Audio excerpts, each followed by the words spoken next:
Bonjour à toutes, bonjour à tous, bienvenue dans À l'air libre. Nous sommes le mardi 17 novembre 2020 au sommaire de cette émission. 2 ans après la toute première manifestation des Gilets jaunes, retour à Commercy dans la Meuse avec plusieurs d'entre eux. Que reste-t-il de ce mouvement spontané et foisonnant? Quelle perspective a-t-il ouverte dans cette période troublée? On en parle avec nos invités, Olivier Besancenot, postier, membre du nouveau parti anticapitaliste, et Vincent Jarousseau, photographe qui travaille depuis des années sur la France populaire, la France qu'on ne voit pas, la France des Gilets jaunes. Et puis nous partirons à Vienne, en Autriche, où la statue d'un ancien maire nazi alimente la polémique, la déboulonner ou la recontextualiser. Nous serons en duplex avec le journaliste Vianney Laurin. À l'air libre, épisode 29, saison 2, c'est parti. Bonjour Olivier Besancenot. Bonjour. Vous êtes postier, membre du nouveau parti anticapitaliste et ancien candidat à l'élection présidentielle de 2002 et 2007. Vous gardez votre masque aujourd'hui. Alors, sur le plateau d'À l'air libre, on est dans des conditions sanitaires qui nous permettent de tourner sans masque, en distanciation sociale. Le plateau là-bas est aéré. Vous avez quand même tenu à le garder, pourquoi ? Vous faites tout bien, Mediapart, c'est parfait. Mais parce que moi, je sors du bureau de poste et au bureau de poste, les conditions ne sont pas tout à fait les mêmes. On voit beaucoup de monde, donc voilà. Ok. Merci en tout cas d'être avec nous. Bonjour Valentine, comment ça va ? Salut Mathieu, ça va très bien. Dans quelques instants, on regardera ton reportage sur les Gilets jaunes de Commercy, en lutte depuis 2 ans maintenant. Ce 17 novembre, c'est l'anniversaire des 2 ans de la première manifestation des Gilets jaunes. 17 novembre 2018, ce jour-là, 2000 actions, 125 000 manifestants, selon les chiffres du ministère de l'Intérieur à l'époque. Le début d'un cycle de mobilisation d'ampleur. Une mobilisation sans précédent, imprévisible, et surtout le territoire, nouvelle par sa forme et dans le profil de ces manifestants. Je suis pompier volontaire dans la vie, on en a marre, on fait que payer, vous le comprenez pas? En moto à Marseille, en voiture à Lille. Rarement une manifestation se sera organisée sans leader un samedi matin sur le parking d'un supermarché. Alors ce mouvement, il a très vite essaimé avec des élans de solidarité, des gilets jaunes sur les pare-brises des voitures, des automobilistes solidaires, des occupations de ronds-points devenues la signature du mouvement, comme ici à Saintes, en Charente-Maritime. Image tournée en novembre 2018 par une équipe de France 3. Olivier Besancenot, à l'époque, est-ce que vous aviez été surpris par le surgissement de ce mouvement qui a très vite déployé une palette d'actions, des blocages, des manifestations devenues hebdomadaires et surtout beaucoup de gens, ce qu'on n'avait pas vu dans les mouvements depuis un certain nombre d'années? Je ne vais pas jouer le mariole en disant que j'avais tout prévu. J'ai été surpris comme tout le monde. Je pense que le propre de ce mouvement-là, ça a été vraiment ce qu'on appelle l'irruption populaire sur le devant de la scène politique et médiatique. Voilà, et qui est venue notamment sur la question de la répartition des richesses, d'après moi, plus que sur le pouvoir d'achat. Bon, la première fois que j'ai entendu parler de ce mouvement, c'est absolument pas dans un cadre militant. Dans mon vestiaire de foot, c'est un de mes potes, Mousse, qui m'a dit « Mais t'as vu ce qui circule ? Cette fois-ci, on va tout bloquer. » Et de fil en aiguille, et c'est là que, par rapport aux premières alertes, parce que une bonne partie du mouvement ouvrier traditionnel et de la gauche, y compris de la gauche radicale, y compris de notre propre camp, a regardé ça de manière un peu, même les premiers samedis, de manière un petit peu suspicieuse, en disant c'est pas chimiquement pur, politiquement c'est pas ce qu'il y a des vents contradictoires, il y a des vents mauvais aussi, puisque l'extrême droite malgré tout cherchait à infiltrer. Et puis en réalité, moi dès le troisième samedi, à l'appel d'une coordination de cheminots et du comité Adama Traoré, on est parti de Saint-Lazare pour rejoindre le mouvement. Et moi, j'ai vécu au moins 2 samedis de suite, sans parler de la longueur, des manifestations qu'à titre personnel, j'avais jamais vécues. Pourquoi ? À cause de leur joie, de leur ampleur, de la radicalité, de l'expression de la révolte. C'est-à-dire que franchement, moi, 2 samedis de suite, tout début décembre, là, plus les dates exactes en tête, mais on a vécu une situation quasiment insurrectionnelle autour de l'Élysée. Et parce que les gens, ils voulaient aller à l'Élysée. Ils ne voulaient pas aller au Fouquet's, ils voulaient aller à l'Élysée. Comme on veut aller voir le roi, au château. Et nous, en militant, quand tu te prends 1 fois, 2 fois, 3 fois, voilà les fois, les gaz lacrymogènes, les canons à eau, tu te dis tu vas tenter d'emmener le cortège ailleurs, on partait tout seul. Les gens, ils y retournaient. Donc il y avait vraiment quelque chose qui me fait dire que, oui, il y a eu la cristallisation par l'irruption sociale et de toute la crise politique du moment, quoi, et sociale et économique. Alors vous l'avez dit justement, hein, ce mouvement il est parti d'une contestation qu'on peut estimer peut-être pas forcément, comme vous disiez, chimiquement pure dans les revendications traditionnelles des mouvements sociaux, en tout cas un peu nouvelle. Une pétition contre la cherté des carburants, plus exactement contre la part des taxes dans le prix payé à la pompe. Une pétition lancée fin 2018 par Priscilla Ludowski, habitante de Savigny-le-Temple, ancienne analyse des garanties internationales à la BNP, qui venait de créer son entreprise de cosmétiques bio. Et sa pétition, elle dit, pour une baisse des prix du carburant à la pompe, il est tout à fait honorable que nous cherchions des solutions pour circuler en polluant le moins possible, mais la hausse des taxes imposées par le gouvernement n'est pas la solution. Je pense pouvoir parler, disait-elle alors, au nom de toutes les personnes qui n'en peuvent plus de payer pour les erreurs des dirigeants et qui ne souhaitent pas toujours tout payer et à n'importe quel prix. Pétition, aujourd'hui, il y a plus d'1,3 million signataires. Comment on explique justement le succès d'un mouvement lancé sur cette revendication des carburants? L'essence, c'est pas forcément ce pourquoi vous avez le prix du carburant. Vous n'avez pas manifesté toute votre vie contre ça, personnellement? Non, mais sur le coût de la vie, oui. Et le propre d'ailleurs des grandes contestations, si on prend même la révolte dans les Antilles, c'est en 2009 je crois, c'est parti sur le coût de la vie. Le comité LKP contre la profitation intégrait les questions par exemple du prix des carburants. Donc c'est une question éminemment populaire et je crois que derrière ça, il y a vraiment, derrière le coût de la vie, il y a la question de la répartition des richesses qui a été posée très rapidement. Et on a eu tous les ingrédients, c'est-à-dire les ingrédients de revendications économiques immédiates et puis aussi une dimension démocratique très très forte. Très forte sur le thème. On sent qu'il y a un décalage total entre la représentation politique traditionnelle, le pouvoir en place, et ce qu'on est en train de vivre. Je vous dis, ces deux manifestations-là, il y avait. Et puis je sais que moi je le sais, mais je sais qu'en haut ils le savent, et ils le savent encore. Pour avoir franchement mis en place des plans d'exfiltration d'Emmanuel Macron. Moi, j'aurais payé n'importe quoi pour être présent au moment où quelqu'un est venu susurrer à l'oreille d'Emmanuel Macron, écoute, si ça se passe mal, il y a les égouts, il y a un hélicoptère et on part. Ça en dit long sur le degré de la crise politique qu'on a vécu à ce moment-là. Et je rappelle qu'à ce moment-là, Emmanuel Macron, c'était quoi, 3 ou 4 mois auparavant, il avait gagné 2 batailles sociales d'envergure, une contre les étudiants et une contre les cheminots. C'était théoriquement le roi du monde. Il s'est retrouvé sur un château de sable. Donc, vous voyez, et ça, je le dis pour aujourd'hui aussi. C'est-à-dire qu'on vit des moments un peu compliqués où on a l'impression que tout s'inscrit pour l'éternité. À cause, en effet, de cette situation d'incertitude où on ne voit pas le bout du tunnel de la crise sanitaire. Et du coup, on a un pouvoir en place qui essaye d'en profiter pour nous dire, écoutez, voilà, préparez-vous à l'idée que ça sera comme ça et que ça ne sera pas autrement. Mais il faut qu'ils sachent que ça, c'est toujours présent dans la période et que ça peut se réinviter à n'importe quel instant et de nouveau nous surprendre, tous autant qu'on est. Alors, avant de regarder le reportage de Valentine, on va regarder un dernier sonore. Pendant ces mois-là, ces semaines, des personnages ont émergé, parfois choisis par les médias, parfois porte-parole autoproclamés, une sorte de diversité comme ça, un mouvement avec des gens qui pouvaient être proches parfois de l'extrême droite, de la gauche radicale, parfois sans étiquette, une sorte de cacophonie en fait, y compris dans les rues et les manifestations, qui a inquiété les commentateurs. On regarde.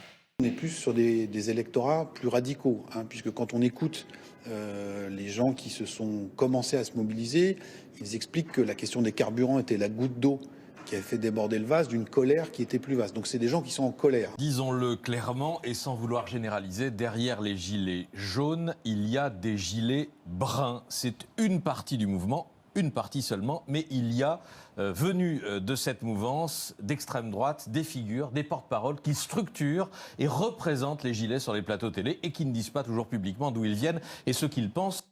Olivier Besancenot, donc il y avait plein de gens dans ces manifestations, une grande diversité de gens, plus ou moins politisés, plus ou moins à gauche, à droite, au milieu de l'échiquier politique, mais y compris des militants radicaux de l'extrême droite dans certaines manifestations que vous avez toujours combattues.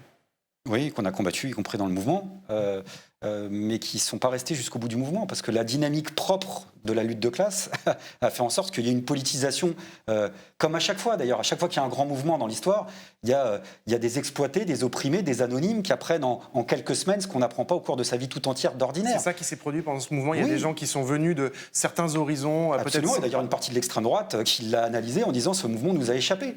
Voilà. Parce qu'en effet, la lutte de classe dans l'histoire, elle n'est jamais chimiquement pure, précisément. Et donc, elle est bardée de mouvements contradictoires, mais sa logique propre a été celle d'une confrontation. Et d'ailleurs, on voyait l'extrême droite qui, au début même institutionnelle, j'allais dire, soutenait le mouvement. Très vite, ça faisait tache d'huile. ça faisait tache d'huile, et puis du coup, on a eu une extrême droite qui a commencé à se désolidariser. Donc moi, je crois à la dynamique émancipatrice des mouvements par eux-mêmes. Voilà, et cette cacophonie, bah ouais, elle était joyeuse, cette cacophonie, même si elle était compliquée.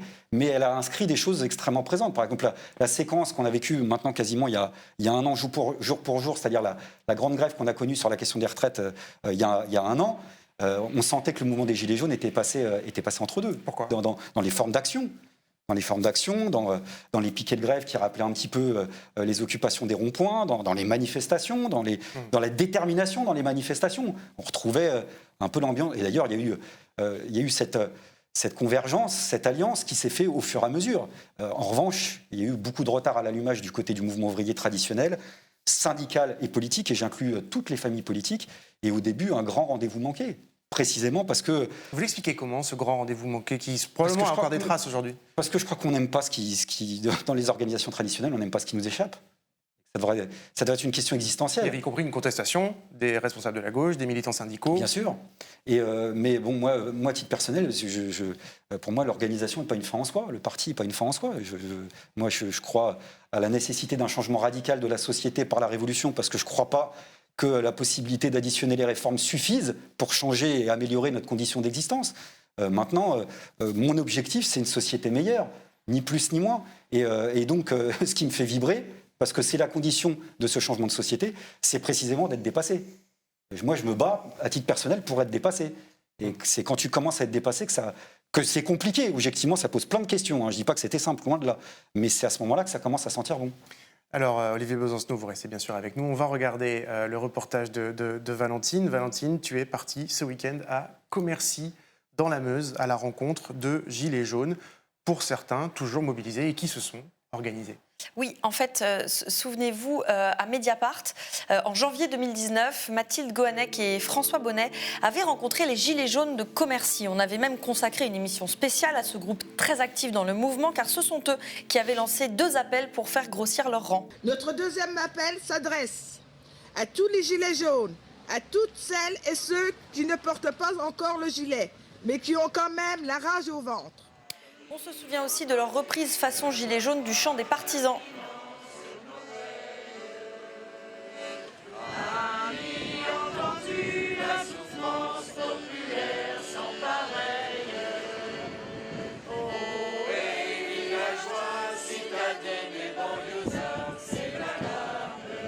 Voilà, alors presque 2 ans plus tard, on avait envie de savoir quel bilan il tirait de cet engagement. Avec Célia Mebroukine, direction Commercy, donc avec son château. Ces rues désertes, un dimanche de confinement. Sur place, on avait rendez-vous avec Elisabeth, Steven et Jonathan, 3 gilets jaunes de la première heure. Jonathan, technicien territorial, résumez bien le mot d'ordre il y a 2 ans. Initialement, la lutte sociale. Les personnes qui sont dans la grande précarité, qui sont les retraités précaires, les mères isolées, les personnes en difficulté, ça c'est vraiment l'essence de notre mouvement. À ses côtés déjà, Elisabeth, commerçante à la retraite, et Steven, éducateur spécialisé, sans masque à l'époque. Aujourd'hui, il nous emmène sur ce qui était pour eux le lieu de vie du mouvement, le chalet de la solidarité. Voilà, là c'est une photo donc, de notre cabane. On l'avait fait un auvent, elle était toute en palette. C'est vrai qu'elle était bien arrangée. On nous l'aurait laissé plus longtemps, on aurait peut-être mis un étage avec une chambre à coucher. Une cabane qui a fini par être détruite. Ils n'ont donc plus eu de lieu de rassemblement. Ça vous fait d'être ici, là, sur cet endroit qui est un parking, là, aujourd'hui? Beaucoup d'émotions. Beaucoup d'émotions, parce qu'on a rencontré énormément de gens qui venaient nous voir, qui venaient boire le petit café avec nous. On a même organisé des soupes solidaires. On occupait le terrain en fait. Donc ce qui fait que les personnes, cette lutte sociale, les gens dans la précarité qui n'étaient pas visibles au quotidien, là on n'avait pas le choix que de les voir sur la place centrale. Donc c'était très important d'avoir ce point de visibilité. C'était notre endroit de décision, notre endroit de lien social et notre endroit de revendication. On était visibles. Une visibilité qui leur manque aujourd'hui et à l'heure du bilan, beaucoup de déceptions. Quel est le bilan que vous faites de ce mouvement des Gilets jaunes? Est-ce que vous avez tout perdu? Est-ce que rien n'a réussi? Non, je pense pas. Moi, personnellement, je pense qu'on n'a pas gagné en termes pécuniaires par rapport aux revendications sur le pouvoir d'achat. Je pense qu'on n'a pas gagné énormément. Quand on voit le résultat, alors c'est sûr qu'il y a une déception. Moi, l'aboutissement, c'était pas celui-ci que je rêvais. J'aurais voulu, au niveau national, une destitution, avoir une réécriture. D'Emmanuel Macron? D'Emmanuel Macron, évidemment. et d'avoir aussi une réécriture de la Constitution, en fait, de redistribuer le pouvoir, en fait. Effectivement, aujourd'hui, c'est un peu la douche froide quand même. Faut pas, même si ça a créé beaucoup d'espoir, c'est quand même une grosse déception. Un espoir qu'il garde encore aujourd'hui. Ça a permis de créer un éveil chez beaucoup de gens. Enfin, je veux dire, comme nous, on militait un petit peu à notre façon, mais rien à voir avec ce que je pense qu'on fait actuellement. Aujourd'hui, je suis engagé, je me considère comme militant, alors qu'il y a 2 ans, ce n'était pas du tout le cas. J'étais chez moi et aujourd'hui, voilà, c'était une partie de mon engagement que j'oublierai jamais. Le rêve ultime, ça serait une confédération des communes libres où ce sont des assemblées populaires locales qui décident pour même des sujets qui sont nationaux.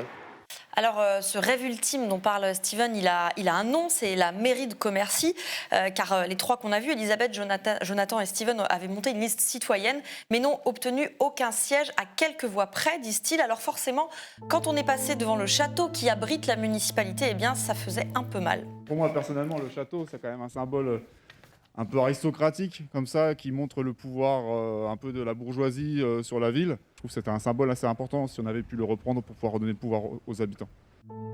Pour eux, la mairie était la suite logique pour installer une démocratie directe. On avait une charte d'engagement des élus où on s'engageait à rendre totalement le pouvoir de décision aux habitants et aux habitantes, ce qui fait que les élus n'auraient jamais eu le pouvoir réel de décision.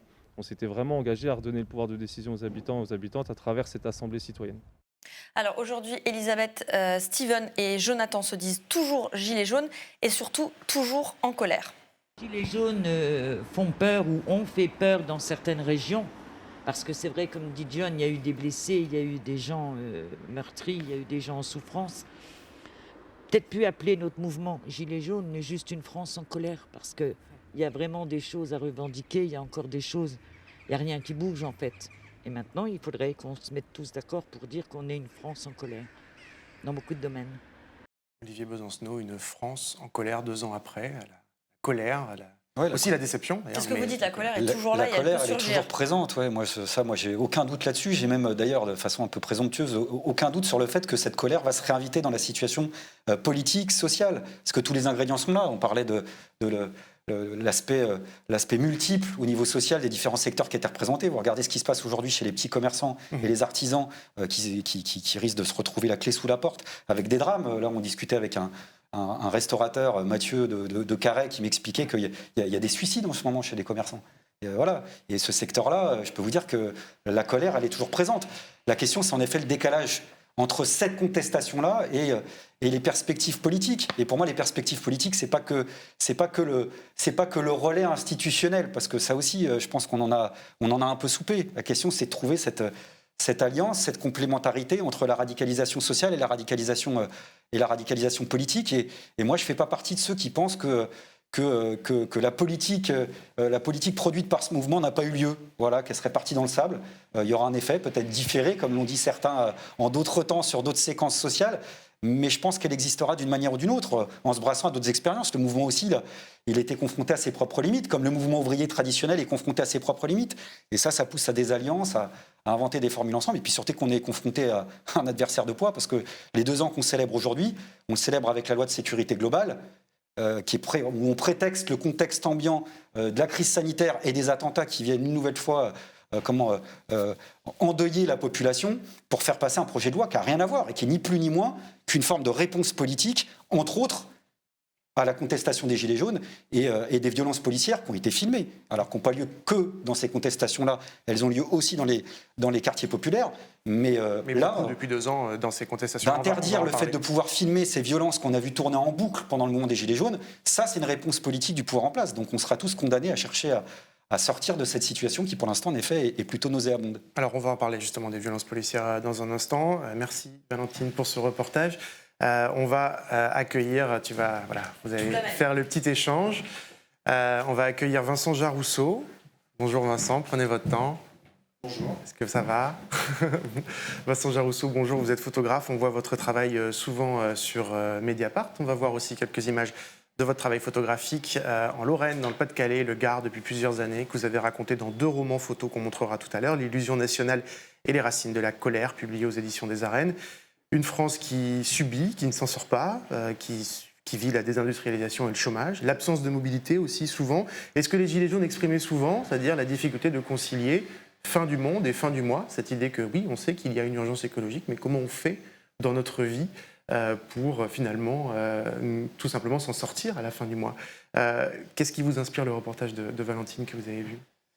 Il fait écho, je dirais, à ce que je peux entendre encore sur les territoires où je continue à aller. Actuellement, je travaille beaucoup dans l'Avesnois, donc au sud de Maubeuge, donc à la frontière belge, où je suis notamment des différentes femmes qui travaillent dans des métiers du soin, des auxiliaires de vie, une aide-soignante, une assistante maternelle. Je veux dire, socialement, la situation n'a absolument pas évolué, bien évidemment. Elle a même empiré, comme on le disait, compte tenu de la situation sanitaire. Et je dirais que la colère, évidemment, elle est toujours là. Toutes les revendications qui ont été portées il y a 2 ans sont complètement présentes. J'étais encore récemment à Denain où j'ai revu notamment Mickaël, ce routier qui s'était engagé très tôt dans le mouvement des Gilets jaunes, avant même la date du 17, puisque c'est quelque chose qu'on a vu monter à l'époque, où en effet, il ne faut pas l'oublier, la question à la fois des mobilités sociales et réelles était portée. Et sur le fait que finalement, il y avait une forme d'injonction contradictoire où ce mot mobilité finalement est mis en avant, mais où finalement ce désir finalement de mobilité ne peut pas être satisfait par les réalités sociales. Et vous disiez dans plusieurs interviews que les Gilets jaunes, c'est un peu ce que disait Olivier tout à l'heure, ils ont recréé du commun pour des gens dont la vie était atomisée en réalité, et plutôt qui subissaient le système économique. Moi, c'est vraiment la principale leçon que je garde. J'espère que la période actuelle ne va pas, d'une certaine manière, disperser finalement ces liens qui se sont créés. Mais c'est vrai qu'il faut partir d'une situation où il y a eu une atomisation des relations sociales, une forme d'individualisation des rapports sociaux.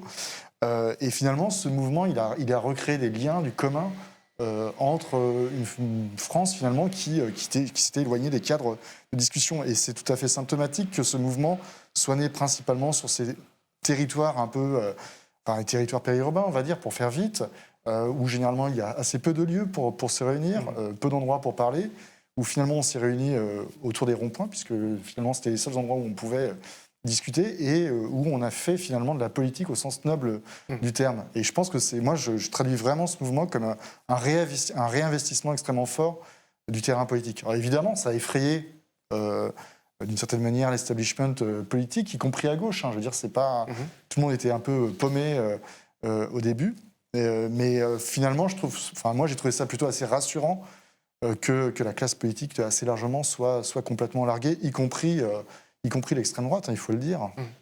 Largué et aussi pour ce qui concerne les dirigeants, dans le déni dont on a parlé notamment des violences policières.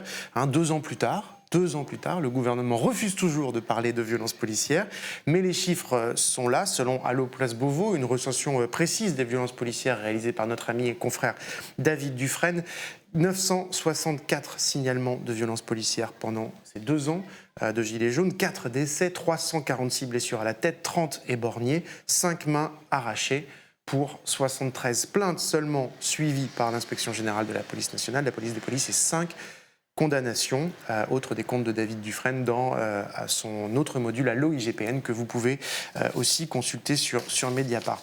Olivier Besancenot, Vincent Jarousseau, tous les deux, cette violence, elle existait déjà de longue date dans les quartiers populaires. Il y avait moins peut-être d'images, c'était pas dans le cœur des villes, elle s'est généralisée.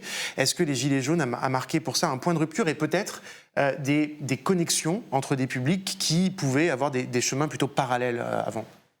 Ah oui, je pense que cette connexion sur le regard même des violences policières et puis du rôle de la répression en politique. Parce qu'il y a un rôle derrière tout ça. Il n'y a pas que le face-à-face entre les forces de l'ordre, les manifestants et les habités des quartiers populaires. Il y a une politique qui est voulue et qui est résumée en effet par exemple la loi de sécurité globale qu'on connaît actuellement, qui est pas simplement de l'impunité supplémentaire donnée potentiellement aux forces de l'ordre, mais qui est en effet un déni politique.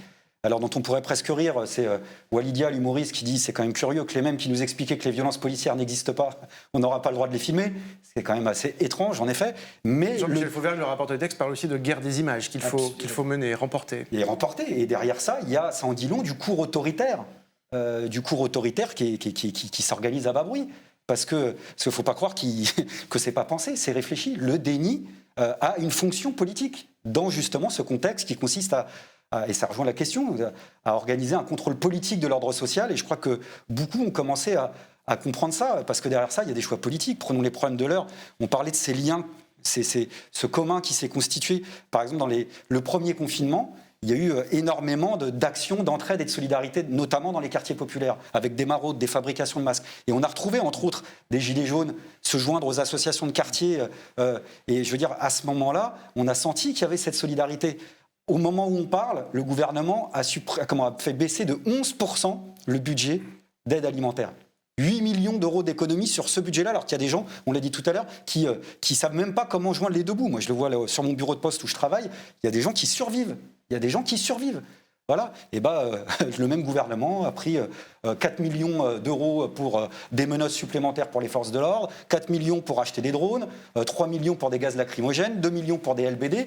Donc là, oui, on va dire que je suis caricatural, mais c'est deux choix politiques qu'on a le droit de mettre en parallèle, en opposition. Oui, parce que Vincent Jean Rousseau, les gens que vous suivez souvent en reportage, ils peuvent dire souvent qu'ils sont invisibles, qu'on ne les voit pas, que les élus les écoutent pas, mais ils ne disaient pas forcément que la police allait les réprimer quand ils manifestaient. J'imagine qu'il y a aussi une prise de conscience là.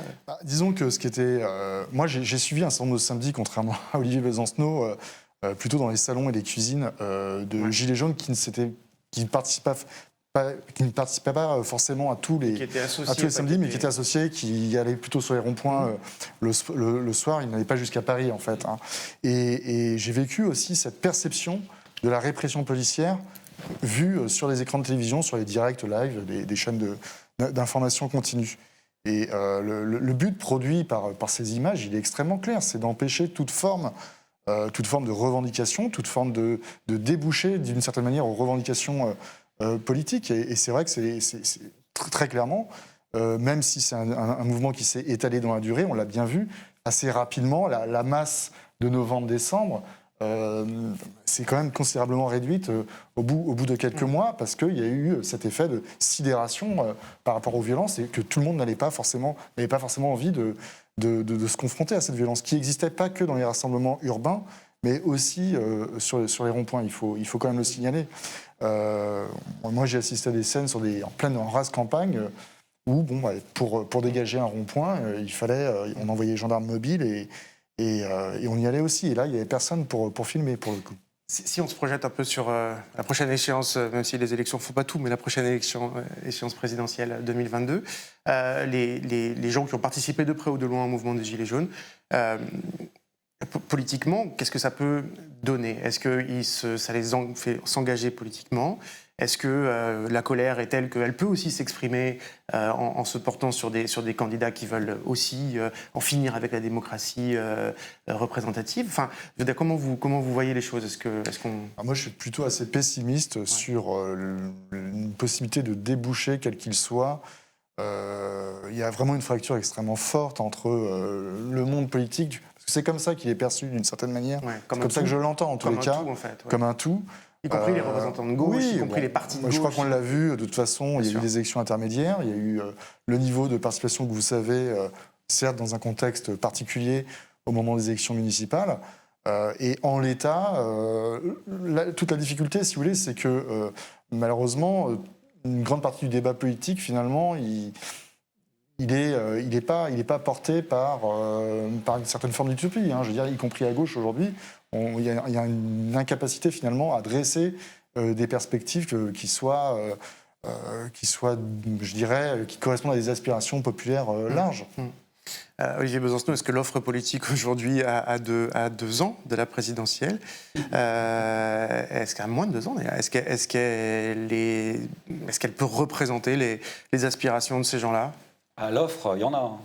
Il y en a beaucoup de. Ça, c'est pas un problème. Beaucoup de candidatures. Mais déjà. c'est qu'on continue à raisonner en termes d'offres et de demandes. Voilà. Et ça, c'est plus possible. D'après moi, c'est plus possible. D'abord, de rester cadenassé et prisonnier du calendrier institutionnel de la Ve République qu'on dénonce tous et toutes, quasiment. Voilà. Et à jouer le jeu. C'est-à-dire, il y a une élection présidentielle qui se termine. C'est tout de suite la suivante qui est déjà dans les. Et tout le monde est déjà dans les starting blocks. Et là, pardon de le dire, là, en ce moment. On ne peut pas se permettre le luxe d'attendre 2022 pour chercher à imposer une alternative, ne serait-ce qu'à l'issue de la crise sanitaire, avec toutes les questions démocratiques qui vont derrière.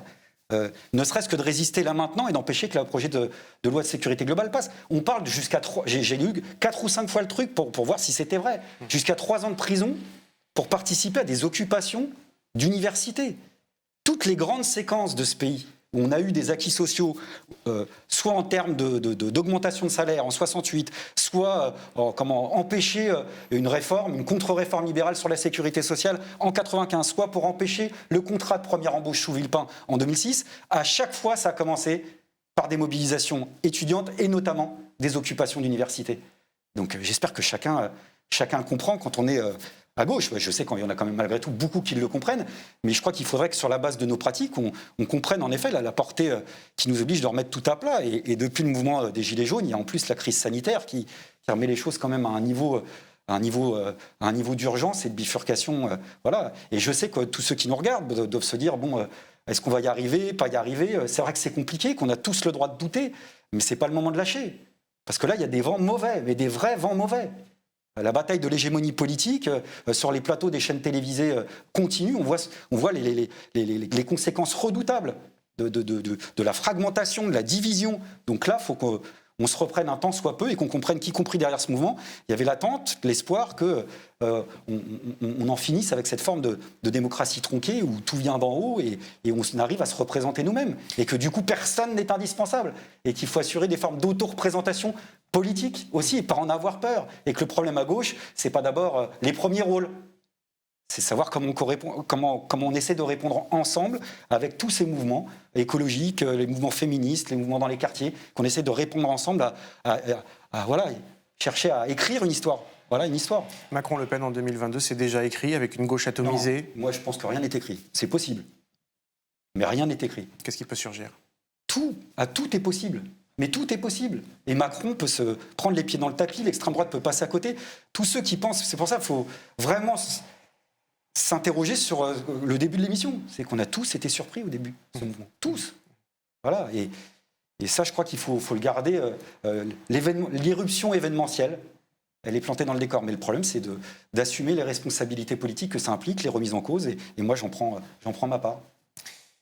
Merci beaucoup à tous les deux. Olivier Besancenot, postier, porte-parole, enfin, ancien porte-parole. Êtes-vous toujours porte-parole du NPA? Tout le monde est porte-parole. Tout le monde est porte-parole, formidable. Membre du NPA, en tout cas, ancien candidat à l'élection présidentielle. Merci d'avoir été avec nous pour cette émission sur les Gilets jaunes. Vincent Jarousseau, on va montrer vos livres.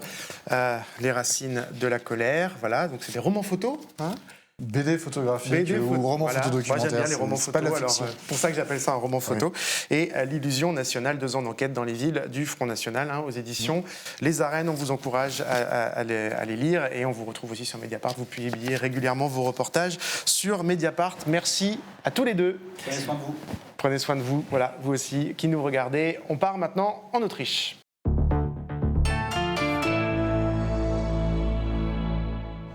À Vienne, en Autriche, une statue fait polémique, celle de Karl Lueger, maire de la capitale de 1897 à 1910, grand bâtisseur qui fut aussi un antisémite notoire. On rejoint tout de suite notre journaliste sur place, Vianney Laurin. Bonjour Vianney, tu as enquêté sur le sujet. Un collectif d'artistes et d'associations demande son retrait à cette statue ou sa transformation. La municipalité social-démocrate, elle, préfère donner du contexte. Oui Mathieu, et au cœur de la capitale, la controverse est visible de tous. Cette lettre tracée à la bombe de peinture pour illustrer le sentiment d'une partie des Viennois, Schande, la honte, car Karl Lueger, maire de Vienne de 1897 à 1910, développa et modernisa la ville, mais instrumentalisa aussi la haine des Juifs pour asseoir son pouvoir. Impossible alors de lui rendre ainsi hommage pour ses activistes. Karl Lueger hat den Antisemitismus in Wien auf eine Weise befeuert, dass Adolf Hitler sich positiv auf ihn bezogen hat in Mein Kampf. Nach wie vor steht hier inmitten von Wien ein Denkmal, das ihn ehrt und damit aber auch Antisemitismus in der Gegenwart fortschreibt. Am allerliebsten wäre uns, wenn diese Statue komplett abgerissen werden würde. Also die Weggestaltung. Wir würden natürlich auch eine große Umgestaltung auch vollkommen okay finden, aber es ist einfach absolut nicht unser Ziel, dass man die Zeit vergisst, aber vor allem einfach, dass man sich bewusst wird, was für ein Mann Karl Lueger auch war. Meine Großeltern haben in Wien von Dr. Karl Lueger gelebt und unter dem Antisemitismus, der immer mehr salonfähig wurde, gelitten. Ich glaube, es ist meine Aufgabe und Pflicht, diese peinliche Statue, die heutzutage hier nichts mehr verloren hat, zu verändern. Cette polémique n'est pas nouvelle, ce boulevard devant l'hôtel de ville portait autrefois le nom de Karl Lueger, mais a été débaptisé en 2012. Pour autant, la municipalité n'entend pas aujourd'hui retirer sa statue. Ich finde es sehr wichtig, dass die Stadt ihre Wunden behält und dass man sie auch sehen kann und dass man sich auch mit dieser sehr ambivalenten Geschichte Wiens auch immer wieder neu beschäftigt. Deswegen sind wir dafür, dass Dinge im städtischen Raum bleiben, sie aber kontextualisieren. Wir brauchen einen guten partizipatorischen Prozess und gemeinsam müsste es zu einer Entscheidung kommen, dass man zum Beispiel einen Wettbewerb auslobt, wo künstlerisch eine kluge Intervention passiert, die sozusagen dieses Denkmal irritierend in die Öffentlichkeit nochmal zum Bewusstsein bringt. La ville avait déjà installé en 2016 un panneau explicatif rappelant les réalisations de Lueger et son rôle dans la montée de l'antisémitisme. Auteur de ce texte, Oliver Radkolb estime désormais qu'il faut aller plus loin. Die Texttafel ist sicherlich nicht genug, weil sie nicht von vielen Menschen auch gelesen und verstanden wird.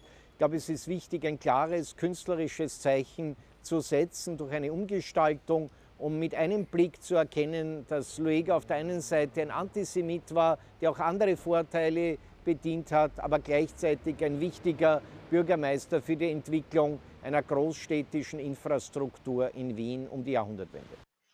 Un débat qui pourrait en amener d'autres, car Lueger n'est pas le seul cas problématique à Vienne, où certaines rues portent encore le nom de sympathisants nazis. Merci beaucoup Vianney, merci, tu es à Vienne, on le rappelle. Bonne soirée à toi, on te lit dans Mediapart très bientôt. Bonne soirée. Bonne soirée. Si vous n'avez pas lu Mediapart depuis 24 heures, petite séance de rattrapage, voilà ce que vous pourrez lire en vous abonnant, bien sûr. D'abord, nous revenons sur l'explosion qui a touché Beyrouth le 4 août dernier, tuant plus de 200 personnes et blessant plus de 6500 personnes. Le collectif Forensic Architecture a reconstitué l'explosion en 3D grâce à des centaines de sources vidéo, photos et autres. Le résultat est à voir sur Mediapart. De son côté, Hélène Salvi s'est penchée sur le cas Marlène Schiappa, celle qui se présente comme le binôme de Gérald Darmanin au ministère de l'Intérieur, a largement évolué durant le quinquennat. Jadis critiquée par les plus à droite de la majorité, elle en est à présent leur meilleure porte-parole. Un revirement, nous explique Hélène, largement opportuniste. Voilà, à l'air libre, c'est fini pour aujourd'hui. Rendez-vous demain, si vous le pouvez. Je l'ai dit, je le redis, abonnez-vous à Mediapart. Vous savez que le site ne vous informe que grâce aux abonnements. Passez une belle soirée, portez-vous bien.